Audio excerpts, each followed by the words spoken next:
Hello and welcome back to my channel step up Guru. दोस्तों, आज का हमारा टॉपिक रहेगा आरसीआईटी से रिलेटेड इंपॉर्टेंट क्वेश्चन। आपका जो एग्जाम है वो उसकी डेट आ चुकी है, आपको पता चल चुका होगा आपका जो एग्जाम है वो कब होना है।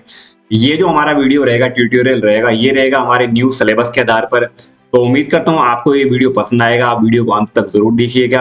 आगे बढ़ने से पहले अगर आपने मेरे चैनल को सब्सक्राइब नहीं किया है और बेल आइकन पे क्लिक नहीं किया है तो प्लीज कर लीजिए, ताकि आपको ऐसे इंटरेस्टेड नोटिफिकेशंस मिलते रहें। तो देख लेते हैं हमारा पहला क्वेश्चन क्या कह रहा है। तो पहला क्वेश्चन है हमारा, एक्सेल में सेल के भीतर एक नई लाइन बनाने के लिए किस कुंजी का उपयोग किया जाता है। माइक्रोसॉफ्ट एक्सेल में कोई एक सेल है, कोई एक बॉक्स है, आप उसके अंदर एक नई लाइन बनाना चाहते हैं। एक ही बॉक्स के अंदर आप क्या करना चाहते हो, नीचे वाली लाइन पे भी लिखना चाहते हो, तो उसके लिए शॉर्टकट की होती है एल्ट के साथ एंटर। ठीक है, जैसे मैं आपको करके बताऊं, जैसे मैंने यहाँ पे लिखा है स्टूडेंट। ठीक है, अब मेरे को इसी के नीचे जस्ट लिखना है नेम, तो मैं क्या करूंगा, अल्ट के साथ एंटर प्रेस करूंगा। तो यहाँ पे आप देख पा रहे होंगे कि लाइन क्रिएट होगी। यहाँ लिख दिया मैंने नेम। ये उसी तरीके से काम करता है जैसे यहाँ पे हमारा रैप टेक्स्ट होता है। ठीक है, ये जो रैप टेक्स्ट दिख रहा है आपको, ये उसी तरीके से काम करेगा। जैसे मान लो मेरे को यहाँ पे भी लिखना है, जैसे मैं लिख दिया फादर नेम, तो मैंने लिखा फादर, फिर अल्ट के साथ मैंने क्या करा, एंटर मारा, फिर लिख दिया मैंने नेम। ठीक है, तो ये काम होता है हमारा अल्ट के साथ एंटर का। ठीक है, अगर आप एक नई लाइन बनाना चाहते हो तो राइट आंसर हो जाएगा इसका सी। ठीक है, फिर एमएस एक्सेल 2019 में आप डेटा को आरोही या अवरोही क्रम में कैसे पुनर्व्यवस्थित करेंगे। मतलब असेंडिंग और डिसेंडिंग ऑर्डर में अगर हम किसी भी डेटा को अरेंज करना चाहते हैं तो हमें कहां जाना पड़ेगा, किस टैब में जाना पड़ेगा, किस ऑप्शन में जाना पड़ेगा। तो वो रहेगा हमारा सी, डाटा और सॉर्ट।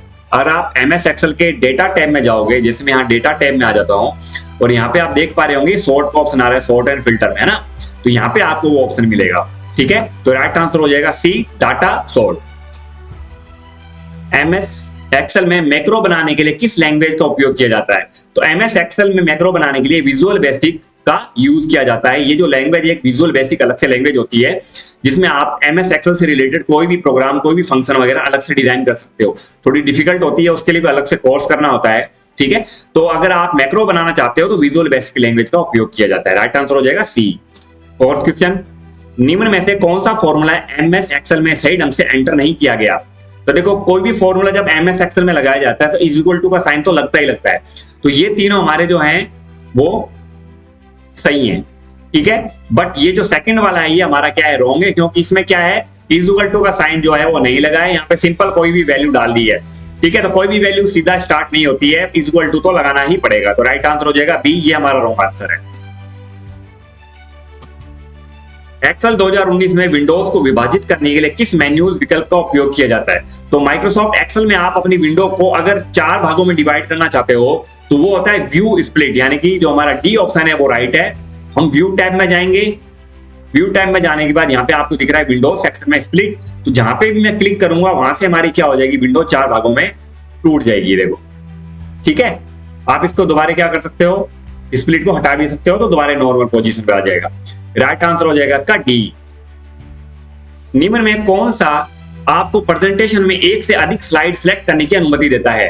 अगर आप एक से ज्यादा अधिक स्लाइड को सिलेक्ट करना चाहते हैं तो आपको कंट्रोल के साथ क्लिक करना पड़ेगा।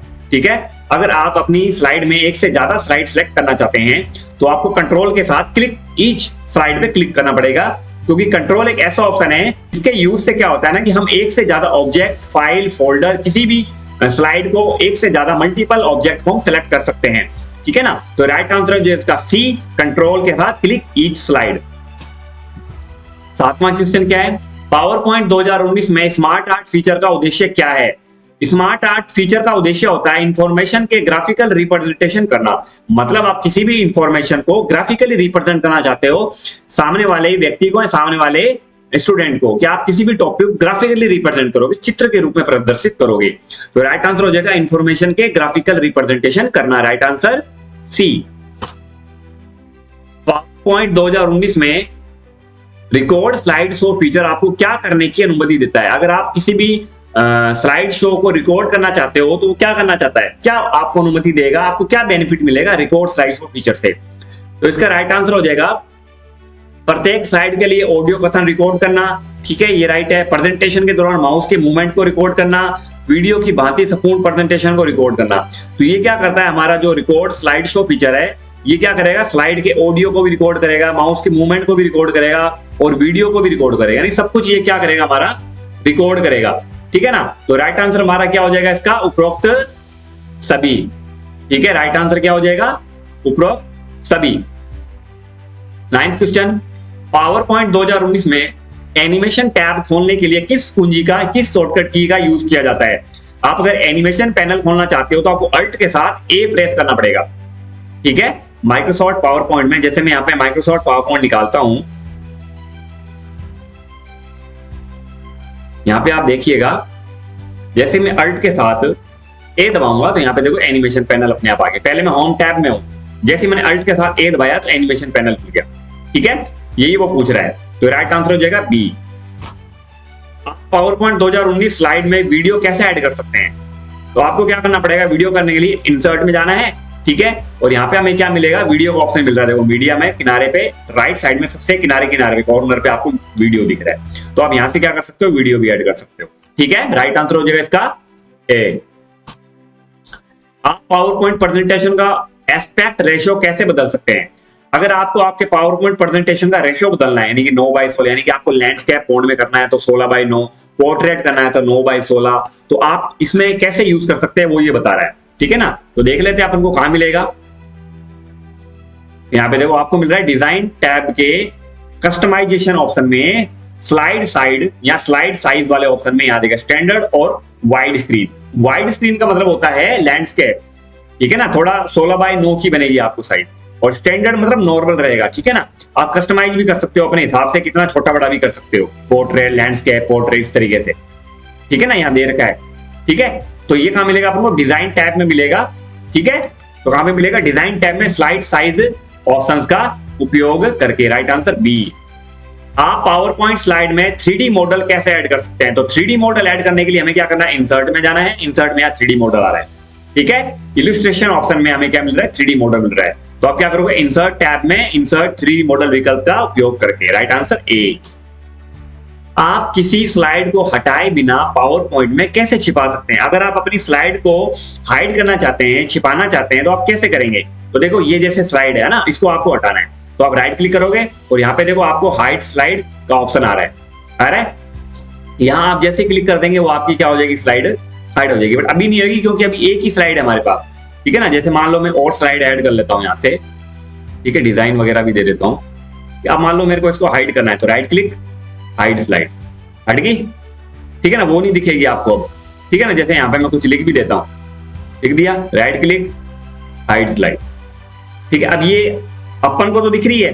ठीक है ना, बट ये जब अपन इसको ऑन करेंगे, स्लाइड चलाएंगे ना, तो ये स्लाइड नहीं चलेगी। ये देखो ब्लैंक आ रहा है, मैंने F5 की प्रेस किया है तो उससे नीचे वाली जो स्लाइड है वो चलनी स्टार्ट हो गई, क्योंकि F5 दबाने से आपको पता होगा कि सारी स्लाइड चलती है स्टार्टिंग से। ठीक है ना, बट जैसे ही मैंने यहाँ पे क्लिक करके भी F5 दबाया है तो वो स्लाइड मेरे को दिख ही नहीं रही है, क्योंकि वो हाइड हो चुकी है, तो वो अब नहीं चलेगी। अनहाइड करना है तो दोबारा राइट क्लिक करो और यहां से अपन क्या करेंगे, इसको अनहाइड कर देंगे। ठीक है ना, जैसे यहाँ पे क्लिक करा, ये देखो हट गई ना। अब आप F5 दबाइए, ये खुल रही है। ठीक है, तो इस तरीके से आप क्या कर सकते हो, स्लाइड को हाइड या अनहाइड कर सकते हो। तो राइट आंसर हो जाएगा स्लाइड पर राइट क्लिक करके तथा हाइड स्लाइड पर सेलेक्ट करके। MS एक्सेल 2019 में संपूर्ण कॉलम को हाईलाइट करने की शॉर्टकट कुंजी क्या है। अगर आप माइक्रोसॉफ्ट एक्सेल 2019 में कॉलम को हाईलाइट करना चाहते हैं पूरे ऊपर से नीचे, तो उसके लिए होता है हमारा कंट्रोल के साथ स्पेस बार। ठीक है, जैसे मैं आपको करके बताऊं, जैसे मान लो मेरे को इसको मैंने यहाँ क्लिक करके मैं चाहता हूँ ये पूरा C number column start select हो जाए, तो कंट्रोल के साथ मैं स्पेस दबाऊंगा तो ये सारा सेलेक्ट हो गया। ठीक है, ये हो गया हमारा राइट आंसर। MS एक्सेल में टेक्स्ट का संयोजन निम्नलिखित का उपयोग करके किया जाता है। मतलब आपको दो टेक्स्ट अलग अलग बॉक्स में दिए हुए हैं, आप उनको एक करना चाहते हो तो एंड जो हमारा सिंबल है ये यूज होगा। जैसे मैंने यहाँ लिख दिया, जैसे ये स्टूडेंट नेम और फादर नेम लिख रखा है ना, इसी को मैं कर लेता हूँ। तो मैं बराबर लगाऊंगा, इस पे क्लिक करूंगा, एंड का सिंबल लगाऊंगा, इस पे क्लिक करूंगा, ये हो गया, संयोजन हो गया, इनका संयुक्त हो गया, मर्ज हो गया एक दूसरे में। वही ये पूछना चाह रहा है। तो एंड की से हम क्या कर सकते हैं, इसका दो टेक्स्ट को हम क्या कर सकते हैं, संयोजन कर सकते हैं, मर्ज कर सकते हैं। ठीक है, राइट आंसर सी। एक्सेल 2019 की स्टार्ट स्क्रीन जो प्रारंभ लॉन्च करने के तुरंत बाद दिखाई देती है, इसमें शामिल है। मतलब माइक्रोसॉफ्ट एक्सेल 2019 की जो स्टार्ट हम करते हैं प्रोग्राम को, उसमें हमें क्या क्या दिखाई देता है वो ये पूछ रहा है। तो हमें हाल ही में ओपन की गई वर्कबुक लिस्ट दिखती है और नई वर्कबुक को क्रिएट करने के लिए विभिन्न टेम्पलेट या थंबनेल लिखते हैं। तो राइट आंसर हो जाएगा इसका सी।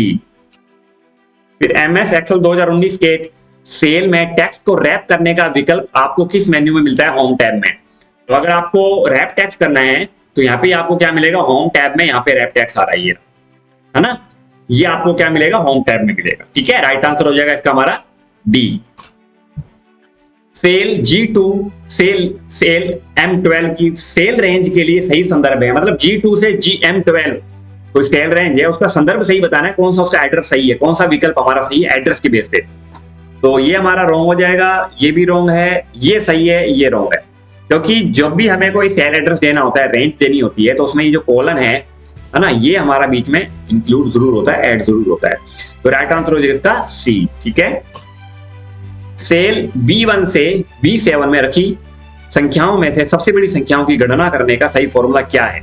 अब B1 से B7, तो हम क्या करते हैं, इसको हटा लेते हैं। ये B1 से B7 तो सबसे बड़ी संख्याओं की गणना करनी है ना, तो हम क्या करेंगे, यहाँ पे कोई भी फॉर्मूला लगा के रैंड बिटवीन का फॉर्मूला लगा लेते हैं। ठीक है, जैसे मैं लगा लिया यहाँ पे 100 से 500। ठीक है, और B7 तक मैं इसको खींच के ले जाता हूँ, control C control alt V paste special के लिए वैल्यूज और ओके। ठीक है, तो सबसे बड़ी संख्या ज्ञात करनी है तो हम एक तो मैक्स का फॉर्मूला लगाएंगे, मैक्सिमम। ठीक है, ये मैंने एड्रेस दे दिया, एंटर मारा, 476 आ गया। और दूसरा जो हम फॉर्मूला लगाएंगे वो लगाएंगे हम लार्ज का। ठीक है, तो लार्ज का फॉर्मूला लार्ज, अब ये क्या मांग रहे हैं हमसे? अरे मांग रहे हैं, तो मैंने इसको सिलेक्ट किया और कोमा लगा के 1 दे दिया, तो इसमें भी 476 आ रहा है। तो एक तो आप मैक्स के फॉर्मूले से बड़ी संख्या ज्ञात कर सकते हो, दूसरा आप लार्ज के फॉर्मूले से भी आप बड़ी संख्या ज्ञात कर सकते हो। ठीक है ना, तो दोनों फॉर्मूले हमारे सही है, मैक्स का और लार्ज का। ठीक है, तो राइट आंसर हो जाएगा हमारा ऑप्शन ए और ऑप्शन सी बोथ, दोनों से ही आप बड़ी संख्या निकाल सकते हो। ठीक है, सेल A1 में वर्कशीट का शीर्षक दिखाई दे रहा है, लेकिन सुरेश चाहता है कि यह सेल A1 से F1 तक सेंटर में दिखाई दे। इसके लिए सुरेश को क्या करना चाहिए? मतलब हम चाहते हैं कि भाई A1 से F1, जैसे कि भाई यहां पे मैं आ जाता हूं A1 से F1 ये। ठीक है, यहां पे मैंने कोई नाम लिखा है, मैं लिख दिया से स्टेप अप गुरु। ठीक है, अब मैं क्या चाहता हूं कि ये क्या हो जाए, A1 से F1 में दिखाई दे बट सेंटर में दिखाई दे। ठीक है ना, वो ये कह रहा ना, A1 में वर्कशीट का शीर्षक दिखाई दे रहा है, लेकिन सुरेश चाहता है कि ये A1 से F1 तक सेंटर में दिखाई दे। तो हम क्या करेंगे, सेलेक्ट करके A1 से F1 यहाँ के मर्ज एंड सेंटर कर देंगे। ठीक है, यहाँ आने के बाद क्या करना है आपको, मर्ज एंड सेंटर करना है, तो ये शीर्षक हमारा जो है वो सेंटर में आ जाएगा। ठीक है, बट अगर आप मान लो इसको सीधा सेंटर करोगे ना, मर्ज सेल करोगे, तो ये सेंटर में नहीं आएगा, लेफ्ट साइड में ही रहेगा नॉर्मल। अगर आप मर्ज सेल पे क्लिक करोगे, बट आप चाहते हो सेंटर में आए ना, तो आपको यहाँ पे आके मर्ज एंड सेंटर वाले ऑप्शन में क्लिक करना पड़ेगा, तभी वो हमारा जो टेक्स्ट है वो सेंटर में भी आएगा, अलाइनमेंट उसकी सेंटर में होगी, वरना नहीं होगी। अनमर्ज करना है तो यहाँ के आप उसको अनमर्ज कर दोगे। ठीक है, मर्ज अक्रॉस का मतलब होता है एक से ज्यादा बॉक्स, जैसे ये इतनी लाइन एक अलग मर्ज हो जाएगी, इससे नीचे वाली अलग मर्ज हो जाएगी, तो यहाँ के आप मर्ज अक्रॉस भी कर सकते हो। ये देखो सारा अलग अलग मर्ज हो गया। ठीक है ना, तो राइट आंसर हो जाएगा इसका हमारा सेल A1 से F1 सेलेक्ट करें, मर्ज एंड सेंटर पर प्रेस करें, right answer B. WPS office में WPS का क्या अर्थ है? WPS का अर्थ है राइटर प्रेजेंटेशन स्प्रेडशीट। ठीक है, ये एक ऑनलाइन सॉफ्टवेयर होता है WPS, ये भी एक तरीके से MS वर्ड, एक्सेल और पावर पॉइंट की तरह ही है। ठीक है ना, बट ये ऑनलाइन सॉफ्टवेयर होता है, आपको इसमें बाय करना पड़ता है, खरीदना पड़ता है। ठीक है ना, तो W मतलब होता है राइटर, राइटर का मतलब होता है MS वर्ड, प्रेजेंटेशन का मतलब होता है पावर पॉइंट, और स्प्रेडशीट का मतलब होता है MS एक्सेल। ठीक है, WPS का मतलब होता है राइटर, प्रेजेंटेशन और स्प्रेडशीट। ओपन ऑफिस इंप्रेस का मुख्य उद्देश्य क्या है? अभी ओपन ऑफिस इंप्रेस जो है, इसका हमें बताना है इसका मुख्य उद्देश्य क्या होता है। देखो ओपन ऑफिस इंप्रेस होता क्या है वो मैं आपको बता देता हूं। ठीक है, ये है हमारा ओपन ऑफिस। ठीक है, ये भी MS Word, Excel, PowerPoint, यार जो डाटाबेस से रिलेटेड है हमारा, एक्सेस उससे रिलेटेड ही सॉफ्टवेयर है। ठीक है ना, तो उसमें ये क्या कह रहा है, इसमें कह रहा है इंप्रेस का क्या अर्थ होता है। ठीक है, तो यहाँ पे देख लेते हैं हम, ये स्प्रेडशीट खोल के देते हैं। ठीक है, इससे भी इस मेन्यू ऑप्शन खोल के देखते हैं, ये रहा। ठीक है, तो इंप्रेस का मतलब होता है हमारा पावर पॉइंट से रिलेटेड। ठीक है ना, स्लाइड वगैरह अगर हमें बनानी हो तो हम क्या करते हैं, ओपन ऑफिस इंप्रेस का यूज करते हैं किसके लिए, प्रेजेंटेशन डिजाइन करने के लिए। पावर पॉइंट की तरह ही एक सॉफ्टवेयर होता है ये, ठीक है। आप इसको अपने ऑफिस 2000 विंडोज 2010 या 2011 में आप विंडोज स्टोर में जाके इसको स्टोर भी कर सकते हो फ्री में, ये फ्री में वर्क करेगा, ठीक है ना। तो ये एमएस ऑफिस की तरह ही काम करेगा। इसमें पावर पॉइंट को अपन ओपन ऑफिस इंप्रेस बोलते हैं, ध्यान रखना, ठीक है। तो राइट आंसर हो जिसका सी। नेक्स्ट क्वेश्चन है हमारा, ओपन ऑफिस राइटर दस्तावेजों के साथ आमतौर पर कौन सा फाइल फॉर्मेट जुड़ा होता है? तो उसके लिए होता है .odt। तो ओपन ऑफिस राइटर होता है हमारा, उसका जो फाइल एक्सटेंशन होता है वो .odt होता है। एमएस वर्ड का जो होता है वो होता है .docx। बट जो ओपन ऑफिस राइटर में जो वर्ड से रिलेटेड ऑप्शन है, सॉफ्टवेयर है, उसका जो फाइल एक्सटेंशन होता है वो होता है .odt, ठीक है। ओपन ऑफिस कैल्क स्प्रेडशीट को सेव करने के लिए फाइल फॉर्मेट क्या है? वो होता है .ods, ठीक है। कैल्क का मतलब होता है एक्सेल से रिलेटेड फाइल है, ठीक है। एमएस एक्सेल जो आपने किया है उसका जो फाइल फॉर्मेट होता है वो होता है .xlsx। बट जो ये कैल्क होता है, ओपन ऑफिस कैल्क, इसका होता है .ods, ठीक है। अगर मैं आपको दिखाऊं, जैसे ये हमारा ओपन ऑफिस कैल्क है ना, यहाँ पे आप देख पा रहे होंगे, यहाँ पे लिखा हुआ भी आ रहा है। अगर मैं आपको दिखाऊं क्लियरली, ये देखिए, है ना, ओपन ऑफिस कैल्क। इसका फाइल एक्सटेंशन यहाँ आके कंट्रोल एस करें हम, तो आप यहाँ देखेंगे .ods आ रहा है। जूम करके बताता हूं मैं आपको, ये देख, ठीक है, .ods, ये इसका फाइल एक्सटेंशन, ठीक है। फिर ओपन ऑफिस इंप्रेस दस्तावेजों के साथ आमतौर पर कौन सा फाइल फॉर्मेट जुड़ा होता है? अब इंप्रेस मतलब पावर पॉइंट से रिलेटेड, स्लाइड्स से रिलेटेड फाइल होती है, तो उसमें होता है .odp, ठीक है। दिखा देते हैं हम आपको .odp। ये हमारा ओपन ऑफिस इंप्रेस है, ये जूम करके आप देख लीजिए, ये हमारा ओपन ऑफिस इंप्रेस है, ठीक है। आप जैसे कंट्रोल एस करेंगे, ठीक है ना, तो यहाँ पे आप देख पा रहे होंगे, ये देखो .odp, है ना, ये इसका क्या होता है, हमारा फाइल एक्सटेंशन, ठीक है। तो राइट आंसर हो जाएगा ए। फिर ओपन ऑफिस बेस दस्तावेजों के साथ आमतौर पर कौन सा फाइल? ये होता है एमएस एक्सेस से रिलेटेड, यानी कि डाटाबेस से रिलेटेड काम करना है, ठीक है ना। तो ODB होगा, .odb, ठीक है। गूगल वर्क प्लेस में गूगल ड्राइव का मुख्य उद्देश्य क्या है? तो गूगल वर्क प्लेस में गूगल ड्राइव का मतलब होता है फाइल और डॉक्यूमेंट को स्टोर और शेयर करना। आप अपनी फाइलों को, आप अपने डॉक्यूमेंट को स्टोर कर सकते हो और शेयर कर सकते हो। Right answer B. Google Drive एक तरीके से ऑनलाइन क्लाउड ड्राइव है। आप ऑनलाइन अपने डेटा को, दस्तावेज को आप सुरक्षित करके रख सकते हो। जैसे मोबाइलों में, कंप्यूटर में तो अपने हार्ड डिस्क वगैरह, स्टोरेज डिवाइसेस वगैरह होती हैं, बट ये जो स्टोरेज होता है ये ऑनलाइन होता है, इंटरनेट पे होता है, क्लाउड बेस पे होता है। तो ये क्या करता है, अपने फाइलों को, डॉक्यूमेंट को क्लाउड बेस पे हमें स्टोर करने की अनुमति देता है। उसमें हमें डाटा भी खरीदना पड़ता है, स्पेस भी खरीदना पड़ता है, ठीक है। Right answer B. Next question है हमारा 28 नंबर, सिंगल साइन ऑन के बारे में कौन सा कथन सत्य है? तो इसमें देखना पड़ेगा हमें। पहला क्वेश्चन है, उपयोगकर्ताओं को प्रत्येक एप्लीकेशन के लिए अलग अलग क्रेडेंशियल की आवश्यकता होगी। एकाधिक एप्लीकेशन तक पहुंचने के लिए उपयोगकर्ता को केवल एक बार लॉगिन करना होगा। तो एसएसओ का तो पूरा नाम पहला होता है सिंगल साइन ऑन, और ये क्या होता है कि जितनी भी गवर्नमेंट की जितनी भी वेबसाइट होती है वो इसी वेबसाइट के अंदर इंक्लूड होती है। मतलब आपको अलग अलग वेबसाइट खोलने की आवश्यकता नहीं होती। तो क्या करोगे आप, एक ही बारी में एक बार लॉगिन करके आप विभिन्न प्रकार की वेबसाइटों तक पहुंच सकते हो। तो इसका राइट आंसर हो जाएगा बी। एकाधिक एप्लीकेशन तक पहुंचने के लिए उपयोगकर्ताओं को केवल एक बार लॉगिन करना होगा। तो राइट आंसर हो जाएगा इसका बी, ठीक है। नेक्स्ट क्वेश्चन है हमारा, कौन सा Google workspace app team messaging और कोलैबोरेशन के लिए डिजाइन किया गया है? तो टीम मैसेजिंग और कोलैबोरेशन के लिए गूगल चैट जो है हमारा ऐप, वो बनाया गया है, ठीक है। राइट आंसर हो जाएगा बी, गूगल चैट, जो ऐप टीम मैसेजिंग और कोलैबोरेशन के लिए डिजाइन किया गया है, ठीक है ना। इसका यूज होता है मैसेज वगैरह करना, कोलैबोरेशन वगैरह करना, कोलैबोरेट करना। आप अलग अलग व्यक्तियों के साथ चैट कर सकते हो, बात कर सकते हो, मीटिंग वगैरह कर सकते हो, मैसेजिंग कर सकते हो, ठीक है। राइट आंसर हो जाएगा इसका B, Google chat. Next 30 number question है, आप ओपन ऑफिस कैल्क में एक नई शीट कैसे इंसर्ट कर सकते हैं? तो जो हमारा ओपन ऑफिस कैल्क है, यानी कि जो स्प्रेडशीट, यानी कि एमएस एक्सेल से रिलेटेड जो सॉफ्टवेयर है, उसको ओपन क्या बोलते हैं, ओपन ऑफिस कैल्क बोलते हैं दूसरे सॉफ्टवेयर में, ठीक है ना। तो नई शीट हमें इंसर्ट करनी है, तो राइट आंसर हो जाएगा शीट टैब पर राइट क्लिक करें तथा इंसर्ट शीट को सिलेक्ट करें, ठीक है ना। जैसे मैं आपको बताऊं, ये जैसे हमारा ओपन ऑफिस कैल्क है, ठीक है, जैसे आप देख पा रहे हैं यहाँ पे ये लिखा हुआ है यहाँ पे ओपन ऑफिस कैल्क, ठीक है। तो हमें क्या करना है, नई शीट ऐड करनी है। तो यहाँ पे आप देख पा रहे होंगे नीचे, यहाँ पे देखो शीट 1, शीट 2 और शीट 3 लिखा हुआ है ना।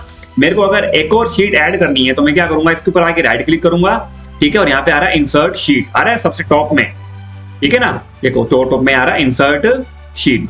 आप इस पे क्या करेंगे, क्लिक करेंगे राइट क्लिक करके, तो आपकी जो एक और शीट है, आप इसको न्यू शीट चाहते हो, after current sheet, before current sheet, आप जिस सीट पे हो उससे पहले जाते हो उससे बाद में जाते हो, अब वो यहाँ से सिलेक्ट कर सकते हो, ठीक है ना। तो मैं बिफोर यानी कि पहले जाता हूं, तो मैं इस पे ओके करूंगा, तो क्या हो जाएगा, 3 के पहले, 2 और 3 के बीच में एक शीट आ जाएगी 4 नंबर की, ठीक है ना। तो आप इस तरीके से क्या कर सकते हो, शीट ऐड कर सकते हो। तो राइट आंसर हो जाएगा ए। 31st question, Google work space में गूगल कैलेंडर का प्राथमिक कार्य क्या है, ठीक है। तो जो हमारा गूगल कैलेंडर है उसका प्राथमिक कार्य क्या होता है, इवेंट को शेड्यूल और ऑर्गेनाइज करना, ठीक है। गूगल कैलेंडर का क्या यूज होता है, इवेंट, अगर आपको इवेंट आप ध्यान रखना चाहते हो कि मेरे को इस इवेंट पे, मेरे को गूगल कैलेंडर अपने आप बता दे कि इस डेट पे मेरा ये इवेंट है, इस डेट पे मुझे ये कार्य करना है, यहाँ जाना है, तो आप क्या कर सकते हो, गूगल वर्क स्पेस में गूगल कैलेंडर का यूज कर सकते हो, इवेंट और शेड्यूल को ऑर्गेनाइज करना, ठीक है। Right answer C. WPS office में PDF टू वर्ड फीचर का उद्देश्य क्या है, PDF टू वर्ड, ठीक है। तो इसका यूज होता है PDF फाइल को वर्ड डॉक्यूमेंट में बदलना। अगर आपकी फाइल को PDF में है, आप उसको वर्ड फाइल में बदलना चाहते हो, तो आप क्या करोगे, इस ऑप्शन को, इस फीचर को चूज करोगे। राइट आंसर हो जाएगा ए। ओपन ऑफिस ड्रॉ एप्लीकेशन का कार्य क्या है, मतलब ओपन ऑफिस ड्रॉ क्या करता है, ये करता है वेक्टर ग्राफिक्स और डायग्राम बनाना, ठीक है। ओपन ऑफिस में एक ड्रॉ नाम से भी एक सॉफ्टवेयर होता है, एप्लीकेशन होता है, जिसका काम होता है ग्राफिक्स वगैरह, लोगो वगैरह बनाना, ठीक है ना, और डायग्राम वगैरह बनाना, इससे संबंधित उसका कार्य होता है। Right answer A. निम्न में कौन ओपन ऑफिस सूट का हिस्सा नहीं है, ओपन ऑफिस में कौन सा नहीं आता है वो मैं बताना है। देखो आउटलुक हमारा जो है उसमें नहीं होता, ठीक है। ड्रॉ होता है, बेस होता है, इन्वेशन होता है, ठीक है। आउटलुक नहीं होता है उसमें। जैसे मैं आपको अगर बताऊं, इसको मैं यहां से क्लोज करता हूं और मैं यहाँ पे ओपन ऑफिस खोल रहा हूं, तो देखो यहाँ पे आपको दिख रहा है टेक्स्ट डॉक्यूमेंट हो गया, स्प्रेडशीट हो गया, प्रेजेंटेशन हो गया, ड्राइंग हो गया, डाटाबेस हो गया, फॉर्मूला हो गया, ठीक है ना। फॉर्मूला का मतलब क्या हो रहा है, इसमें हो रहा है इक्वेशन, इक्वेशन वगैरह, मैथमेटिकल जो इक्वेशंस वगैरह होती है ना, cos theta, sin theta, sigma वगैरह, इस तरीके की जो क्वेश्चंस वगैरह, हमें इक्वेशन वगैरह का कार्य करना, a स्क्वायर b स्क्वायर का होल स्क्वायर, इस तरीके के, तो वो होते हैं हमारे इक्वेशन, ठीक है। 6 प्रकार के होते हैं, आउटलुक नहीं होता है, ठीक है। Right answer D. Next question है हमारा, गूगल वर्क स्पेस में गूगल मीट का मुख्य कार्य क्या है। तो गूगल मीट का मुख्य कार्य होता है वीडियो मीटिंग्स और कॉन्फ्रेंस को आयोजित करना, ठीक है। गूगल वर्क स्पेस में गूगल मीट एक सॉफ्टवेयर होता है, ऑप्शन होता है, उसका मुख्य कार्य होता है, अगर आप कोई मीटिंग वगैरह ऑर्गेनाइज करना चाहते हो या कॉन्फ्रेंस वगैरह आप करना चाहते हो, तो आप क्या करोगे, गूगल मीट ऑप्शंस का उपयोग करोगे, ठीक है। राइट आंसर हो जाएगा इसका बी, वीडियो मीटिंग और कॉन्फ्रेंस आयोजित करना। नेक्स्ट 36 क्वेश्चन, माइक्रोसॉफ्ट टीम्स का मुख्य रूप से उपयोग किसके लिए किया जाता है। तो माइक्रोसॉफ्ट टीम्स का मुख्य यूज होता है टीम कोलैबोरेशन तथा कम्युनिकेशन करना, ठीक है। टीम कोलैबोरेशन और कम्युनिकेशन से रिलेटेड जो कार्य होता है वो होता है हमारा माइक्रोसॉफ्ट टीम्स का कार्य, ठीक है। ओपन ऑफिस कैल्क में सम, ब्रैकेट स्टार्ट और क्लोज सूत्र का क्या कार्य है। माइक्रोसॉफ्ट ऑफिस जो ओपन ऑफिस कैल्क है उसमें जो ये सम का सूत्र है वो यूज करता है सेल रेंज की वैल्यू को जोड़ना। राइट आंसर सी, क्योंकि मैंने आपको बताया था, माइक्रोसॉफ्ट एक्सेल में भी बताया था, अगर हमें कोई संख्या जोड़नी है, टोटल निकालना है, योग निकालना है, तो सम का फॉर्मूला होता है, वो सेम सूत्र जो लगेगा फॉर्मूला वो लगेगा हमारा ओपन ऑफिस कैल्क में, ठीक है ना। जैसे मैं अगर आपको लगा के बताऊं एग्जांपल के तौर पे, जैसे मैंने यहाँ पे स्प्रेडशीट खोला, यहाँ पे मैंने क्या करा, 2 संख्याएं लिख दी इस्तेमाल, ठीक है। अब मेरे को क्या करना है, इन दोनों को जोड़ना है, तो मैं क्या करूंगा, बराबर SUM लिखूंगा, ब्रैकेट स्टार्ट करूंगा, ठीक है। इसका एड्रेस क्या है 65 का, B नंबर कॉलम 3 नंबर रो, तो B3 लिखूंगा, फिर कोमा लगाऊंगा। बट इसमें ध्यान रखना, कैल्क में क्या होता है ना, कोमा नहीं लगता, इसमें लगते हैं 2 सेमीकोलन, पहले ऊपर एक डॉट लगता है, नीचे कोमा लगता है, ठीक है ना। जैसे आपको यहाँ पे दिख भी रहा होगा, अगर मैं जूम करके बताऊं तो यहाँ देखो, ये इस तरीके से है ना, एक डॉट है फिर कोमा है, वो लगाना पड़ेगा, ठीक है। तो मैंने क्या करा, डॉट और कोमा लगा दिया, फिर क्या करा मैंने, दूसरी वैल्यू लिखी, वो है हमारी B4, ठीक है। फिर ब्रैकेट बंद करा और एंटर मारा, तो टोटल 86 आ गया। बट हम ऑफिस में क्या करते थे, MS एक्सेल के सॉफ्टवेयर में हम क्या करते थे, हम करते थे जैसे सेम ही मैं आपको 65 + 21 करके बताऊं, ठीक है ना। तो आप क्या करते थे, बराबर सम, ठीक है, D4, फिर आप कोमा लगाते थे, ठीक है ना, उसमें कोमा नहीं लगता है, ठीक है ना। D5 इसमें तो हमने क्या लगाया, कोमा का सिंबल लगाया, बट कैल्क में हमने क्या लगाया, हमने लगाया ये जो दशमलव, ये पॉइंट और नीचे एक कोमा का साइन, ठीक है ना। ये डिफरेंस होता है दोनों में, ध्यान रखना। फॉर्मूला वही है और सॉफ्टवेयर उसी तरीके से कार्य करेंगे, बट हल्का सा डिफरेंस होता है, वो समझ में आना चाहिए। खुद में अगर दिमाग है ना तो आदमी कर लेता है, ठीक है ना। तो इजी है, उसमें भी कोई कॉम्प्लिकेशन वाली बात नहीं होती है। तो क्या करना है, हमें सेमीकोलन लगाना है, ठीक है। तो इसका राइट आंसर हो जाएगा हमारा जोड़ने के लिए, ठीक है। 38 नंबर क्वेश्चन, प्रेजेंटेशन बनाने और वितरित करने के लिए किस गूगल वर्क स्पेस ऐप का उपयोग किया जाता है। अगर आपको प्रेजेंटेशन बनाना है या वितरण से रिलेटेड, डिस्ट्रीब्यूशन से रिलेटेड कार्य करना है, आपको प्रेजेंटेशन तैयार करना है, तो आप क्या करोगे, गूगल स्लाइड्स जो हमारा सॉफ्टवेयर है उसका यूज करोगे, गूगल स्लाइड, ठीक है। राइट आंसर हो जाएगा गूगल स्लाइड। कौन सा गूगल वर्कस्पेस ऐप आपको मुख्य रूप से वास्तविक समय में डॉक्यूमेंट बनाने और संपादित करने के लिए उपयोग किया जाता है। मतलब गूगल वर्कस्पेस ऐप में जो WPS वाला सॉफ्टवेयर है, उसमें आपको कौन सा सॉफ्टवेयर डॉक्यूमेंट बनाने की अनुमति दे देगा, वो हो जाएगा हमारा गूगल डॉक्स, ठीक है। गूगल डॉक्स अगर मैं इसको ओपन करके बताऊं ना, जैसे यहाँ पे आप देख पा रहे होंगे, यहाँ पे नीचे देखो ये दिख रहा है ना, ये एक सॉफ्टवेयर है WPS का। इसको ओपन कर रहे हैं तो यहाँ पे देखो ये आ रहा है ना, डॉक्स, स्लाइड्स, शीट, PDF, ठीक है। ये डॉक्स जो करेगा, क्या करेगा, हमारे डॉक्यूमेंट वगैरह क्रिएट करने के लिए, MS वर्ड से रिलेटेड ही कार्य करने के लिए हमें अनुमति देगा, ठीक है ना। तो राइट आंसर हो जाएगा गूगल डॉक्स, सी। नेक्स्ट क्वेश्चन है हमारा, WPS राइटर डॉक्यूमेंट्स को किस फाइल फॉर्मेट में सेव किया जा सकता है। Option A .docx, option B .dot, option C एक और दो दोनों, और उपरोक्त में से कोई नहीं। इसका राइट आंसर हो जाएगा सी, एक और दो दोनों। ऑप्शन में हम क्या कर सकते हैं, हमारी WPS राइटर डॉक्यूमेंट को सेव कर सकते हैं। जैसे हमारे सामने ये WPS राइटर की एक फाइल है, अगर मैं इसको सेव करना चाहूँ और Ctrl+S करूं तो यहाँ पे देखो आ रहा है फाइल टाइप में .docx, है ना, नीचे नीचे आप देख रहे होंगे। और इस पे क्लिक करूंगा तो यहाँ पे .dot भी आ रहा है, देख रहे हैं आप। एमएक्स माइक्रोसॉफ्ट वर्ड 97 और 2003 तक हम इस टेम्पलेट में सेव कर सकते हैं इसको। .dot इसका क्या होता है, फाइल टाइप होगा, ठीक है ना। तो आप .dot, .doc, .wpt, .wps, .rtf, .txt, .docx, .dotx इनमें भी सेव कर सकते हो आप, ठीक है ना। तो अलग अलग ये फॉर्मेट दे रखे हैं, PDF में भी सेव कर सकते हो। तो अलग अलग प्रकार के फाइल टाइप दे रखे हैं, तो आप WPS राइटर की फाइल को .docx और .dot इन दोनों फॉर्मेट में सेव कर सकते हो। बाकी और भी ऑप्शन दे रखे हैं, मैंने आपको बता दिया है। तो आप जिस फॉर्मेट में उसको सेव करना चाहो, फाइल फॉर्मेट में आप उसको सेव कर सकते हो, ठीक है। ये हो गया हमारा क्वेश्चन नंबर 40, क्या है, ऑप्शन सी, एक और दो दोनों विकल्प सही है, यानी ए और बी दोनों विकल्प इसके सही हो जाएंगे, ठीक है।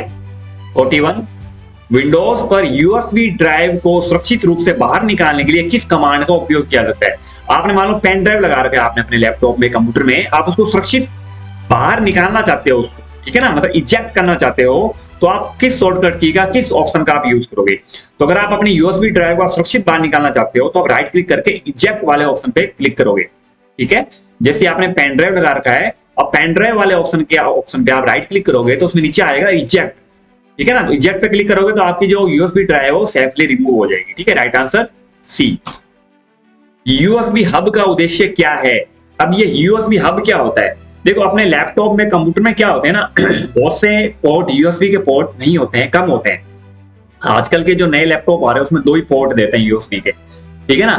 तो अब कईयों में हमें कभी कभी 3 लगाने की आवश्यकता पड़ जाती है, कभी 4 पोर्ट लगाने की आवश्यकता हो जाती है। तब हमारे लैपटॉप में जब 2 ही पोर्ट है तो हम एक्स्ट्रा पोर्ट कैसे अरेंज करें, उसके लिए एक USB हब होता है, एक डिवाइस होती है जिसमें 3, 4, 5 या 6 अलग अलग प्रकार के हब दे रखे होते हैं। तो आपको एक से ज्यादा हब देने की अनुमति मिलती है, USB पोर्ट की अनुमति मिल जाती है, ठीक है ना। तो वो होता है उसका कार्य। तो राइट आंसर हो जाएगा उपलब्ध USB पोर्ट की संख्या को बढ़ाने के लिए, right answer B. USB flash drive के लिए आमतौर पर कौन सा फाइल सिस्टम उपयोग किया जाता है। तो USB फ्लैश ड्राइव के लिए जो हमारा फाइल सिस्टम होता है NTFS, ठीक है। राइट आंसर हो जाएगा NTFS, इसका फाइल फॉर्मेट होता है, ठीक है।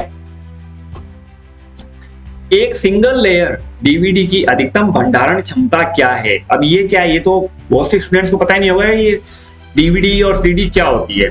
पहले मैं आपको बता दूं कि पुराने टाइम में क्या होता था ना, कि CD और DVD चलते थे, उससे पहले चलती थी फ्लॉपी ड्राइव वगैरह, VCR वगैरह, है ना।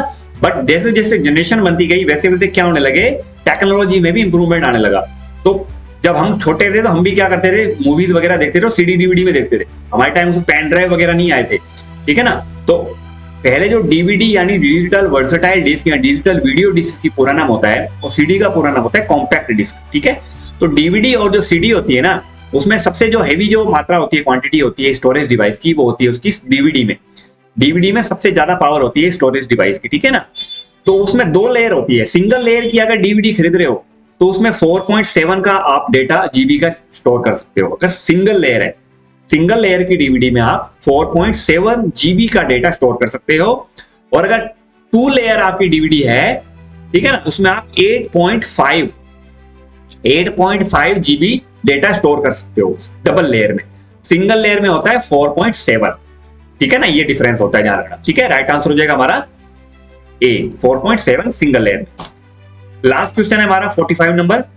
जन आधार योजना की नामांकन प्रक्रिया के दौरान आमतौर पर कौन सी बायोमेट्रिक जानकारी एकत्रित की जाती है? मतलब अगर आप मान लो जन आधार कार्ड में आप अपना नाम चेंज कराने गए, आप मान लो अपनी फोटो ऐड कराने गए, अपनी जन्मदिन, जो भी आप XYZ आपको जन आधार कार्ड में आपको चेंजेस करवानी है, तो जो व्यक्ति आपकी डिटेल वगैरह फीड करेगा, तो सबसे पहले वो किस बेस पे आपको चेक करेगा कि ये आपका ही आधार कार्ड है, आपका ही जन आधार कार्ड है। तो आपको पता होगा कि आपके 10 के 10 फिंगर वहां पे ऐड होते हैं। आपकी आईज के जो आपकी जो आईज वगैरह होती है, पुतली वगैरह होती है आंखों की, उसकी भी वो क्या करते हैं, जांच करते हैं। उसी से आपकी जो पहचान होती है ना, फिंगर से होती है, थंब से होती है, अपने आईज से होती है, ठीक है ना। तो राइट आंसर हो जाएगा आइरिस स्कैन और फिंगरप्रिंट। आइरिस मतलब आंखों की जांच, ठीक है ना।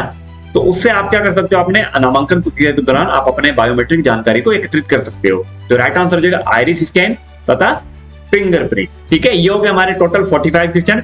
ये जितने भी 45 क्वेश्चन मैंने आपको बताए, ये सारे हमारे न्यू सिलेबस के बेस पे आधारित है। हर एक क्वेश्चन इंपॉर्टेंट है, ठीक है ना। आपको ध्यान से ये क्वेश्चन जो है समझने हैं। आपको कोई भी क्वेश्चन नहीं समझ में आता, आप मेरे को कमेंट बॉक्स में करके बताएं कि सर ये क्वेश्चन समझ में नहीं आ रहा, ठीक है। दूसरा, एग्जाम आपका बहुत ज्यादा नजदीक है, आपको अभी से तैयारी करनी है, अच्छे नंबर लेके आने हैं, ठीक है। और इस वीडियो में फिलहाल इतना ही। आपको वीडियो समझ में आया हो, इंपॉर्टेंट लगा हो तो वीडियो लाइक करें, कमेंट करें, शेयर करें। मिलते हैं आपसे नेक्स्ट वीडियो में। बहुत बहुत धन्यवाद।